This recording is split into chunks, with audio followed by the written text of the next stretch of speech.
all started at the age of 12. That's when I started smoking and drinking. I have an older sister. She's 26 right now. At the age of 12, I seen her starting getting into smoking weed, drinking. I was always at the house with her friends and stuff. And I just thought it looked like fun. So, eventually I tried it, did the whole cigarette smoking too, and it just started from there, here and there, and it just got worse and worse. I used to play soccer, and it went from me smoking and drinking maybe once every couple weeks to every weekend. I stopped going to soccer. I thought I was missing out on it. I started having friends come to the house all the time. And this whole time my mom had no idea that that's what I was doing.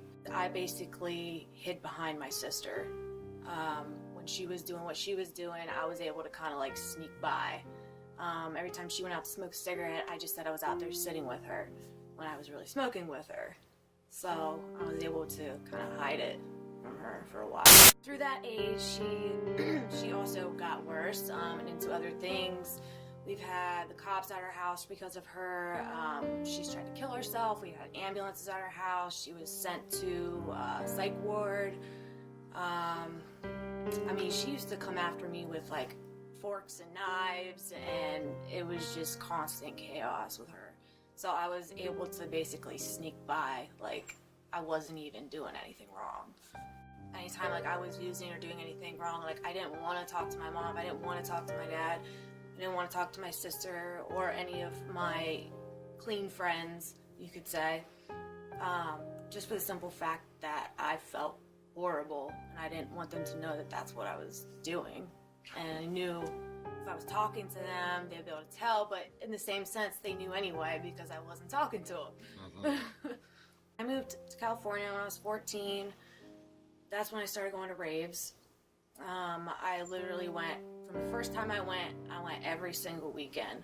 And that's when I started doing the ecstasy, I started doing ketamine, started taking acid, shrooms, you name it, all of that. And as I was doing that, I started meeting more people. I started getting into, doing the uppers, and literally like that was from the age of 14 to 18. I'd literally done like everything.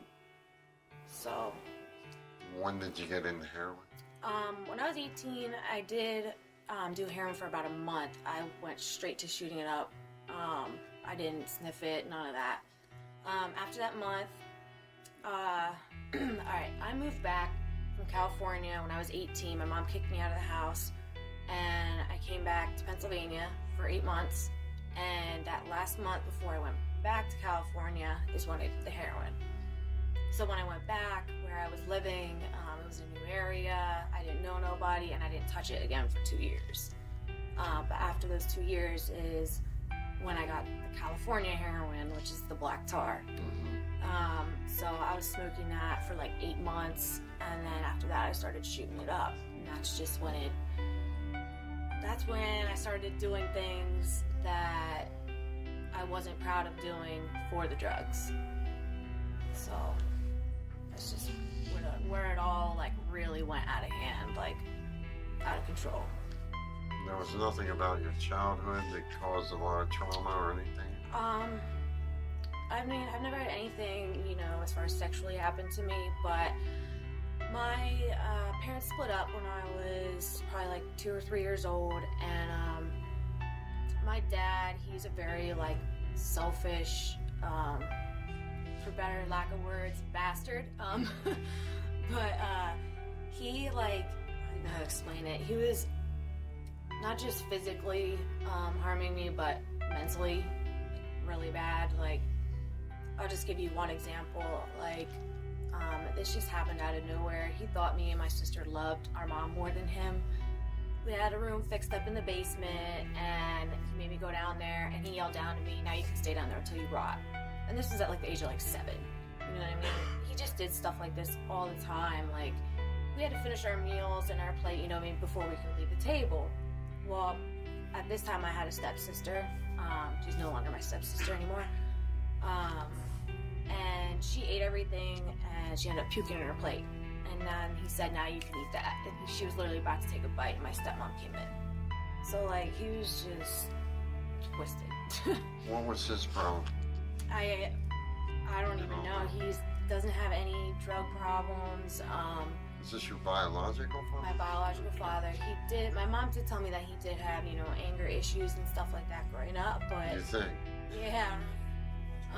But, I mean, nothing I can pinpoint, but he was always the type of person that no matter what I did, it was not good enough. We'd play games together, and if I didn't win and I was on his team, like, he'd get mad at me. You know what I mean? I got paddled for everything and anything. If I broke something, dropped something, it was all bad. Like, I literally was walking on eggshells. So that's just kind of the mindset I grew up with, that anything I did had to be perfect or I shouldn't even do it at all. Trying to commit suicide? You ever I've cut never tried yourself? to commit suicide, but yes, I was a cutter. I actually learned that from my sister. From my arms, my legs, and that happened up until like 2 years ago. My mom remarried, and she remarried a guy that was in the Army. So he was very like in your face, you know what I mean? Had to be in everything. Drill sergeant? Yeah, pretty much. Besides that, I remember him dragging me and my sister up by our hair to our rooms if we didn't go to our room. And he never hit me, but I've seen him punch my sister in the face, slam her head on marble counters, push over my mom to get to her. And this would all happen because my mom and my sister were arguing. So he would get involved. I'll always remember the one night when he was going after my sister, and I grabbed the phone and I sat in a corner crying my eyes out, debating whether or not to call 911 because I didn't know if my mom would get mad at me or not. And I never did. And I told her this, and she's like, oh, it's okay, he's not going to do anything, even though he just did. You know what I mean? So it was kind of like both sides. I didn't really have a real father figure growing up. So I always was kind of on edge. And that's definitely carried into my older years as well. Have sex for money, to get my drugs. And probably this last year, 2 different dealers I messed with to, get my drugs. And that usually only happened when I was really sick, desperate, that I'd rather go do something like that than try and rob somebody. I lived with my mom 2 months. That's it. I've always lived with a friend or a boyfriend. So my mom hasn't really intervened in my life too much as far as raising me. And I've tried coming back home, but she won't allow it. So it's something I've just kind of accepted, and you know what I mean? So essentially she has neither daughter. No. She's there. Right now she's helping me. Does she look at herself and ask, what did I do wrong? She does. She does say that to me all the time. She'll call me or even text me, really upset. What did I do? Is there something I could have done? Or, you know what I mean? And I don't really know what to say to her. It's just kind of one of those things I've accepted. And my dad's not even really in my life at all. I very rarely talk to him. He really hasn't been. And I have this huge resentment against him, for everything that he's done and put me through, so. I overdosed last year, and when that happened, it got put in the newspaper. And when it got put in the newspaper, everybody stopped talking to me. And the couple that still were talking to me, those relationships got ruined because of an ex-boyfriend of mine. Basically trying to use my friends to get money. We were both in addiction together, using heroin. And he would hit up my friends for money, so they stopped talking to me. So as of right now, I have women in my recovery house, a few people I've met, a guy I'm in a relationship with right now, his mother, and that's just pretty much it right now, I'm working on it, I'm building, you know? But I know it's not gonna come quick. So, the main reason why I used, because I didn't like how I felt about myself at all. It was so I could be a responsible person. Was that, I mean, that was from growing up, you've always felt that way. Yeah. You know, I would imagine that wasn't something just brought on, maybe enhanced by the drugs. Yeah, exactly. Or exasperated, but not a result of. And that's a feeling that just... Yeah, it just got worse. Yeah. It's pretty much just trying to kill pain. Yep. Just to cover everything up, and then in the end, just makes it worse. Yeah. So that's the insanity.